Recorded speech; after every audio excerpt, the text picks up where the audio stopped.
बिस्मिल्लाहिर्रहमानिर्रहीम। साद रिजवी साहब गुस्से और जलाल में आ चुके हैं। हुकूमत को हाफ़िज़ साद रिजवी साहब ने आखिरी वार्निंग दे दी है।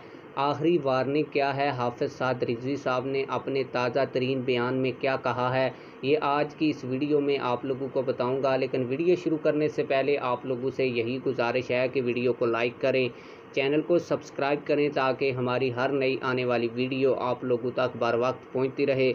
आप लोगों को बताता चलूँ कि तहरीक लब्बैक पाकिस्तान के हाफ़िज़ साद रिजवी साहब ने ताज़ा तरीन बयान देते हुए हुकूमत वक्त से मुतालबा किया है कि नामुबारक सानी केस का गैर कानूनी फ़ैसला फिलफौर वापस लिया जाए।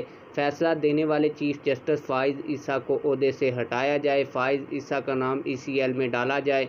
फ़ाइज़ ईसा के ख़िलाफ़ रेफरेंस दायर किया जाए, वगरना तहरीक लब्बैक पाकिस्तान जो है वो सुप्रीम कोर्ट का जो है वो घेराव करेगी। और अगर हुकूमत ने काजी फ़ाइज़ ईसा का साथ देने की कोशिश की तो हुकूमत का तख्ता उल्टने से भी तहरीक लब्बैक पाकिस्तान गुरेज़ नहीं करेगी। आप लोग इस हवाले से क्या कहते हैं?